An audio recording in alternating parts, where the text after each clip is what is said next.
Just a reminder to all Canadians, Donald Trump was not the one that turned down $1 trillion. Hey Mario, so I just wanted to point something out about this, $1 trillion LNG deal. I'm not sure if you follow Mr. Global, but he's a gentleman in the US that works for the oil and gas industry and has pretty much his entire life. And I've been paying attention a lot about what he's been saying in the United States with, oil and gas and LNG and, things like that. So if you actually look at what's happening in the markets in the United States right now, Donald Trump came in and said, drill, baby, drill. That's what we're going to do. That's not a thing. Quote to Mr. Global.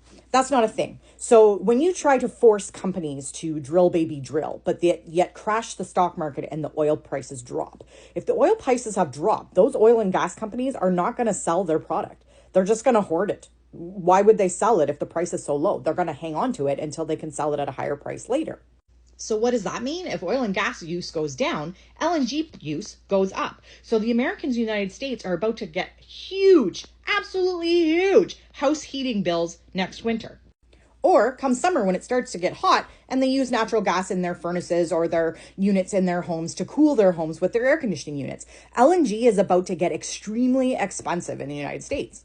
So Pierre Poilievre and Danielle Smith are all about getting Alberta to drill, baby, drill and do the same thing. But what they're not realizing is if we were to start exporting tons of our LNG, all of a sudden our resources are going to drop. And what happens when our resources drop? The price of those resources gets higher. So if you want to complain that Trudeau got rid of this $1 billion deal, it's because it was a bad deal. If we were to sell off all our LNG, then our country stockpile would be much lower. And if our stockpile is lower, the need for that commodity goes up, and therefore the prices are going to start to skyrocket in Canada as well. So sometimes it's more than just about who let the deal go and all about the money. You got to think about the economy and how oil and gas works. You just can't make a blanket statement that they turned down $1 billion deal. It was a bad idea, and the U.S. is about to suffer significantly for what Donald Trump has done. They've already had in the last week a ton of oil and gas rigs actually shut down in the United States because companies aren't going to invest in drilling right now when the oil prices are so low. Why would they do that? It doesn't make any sense as a business, and the government can't control businesses. Businesses are in it to make money. You can regulate them to a point, but they're in it to make money.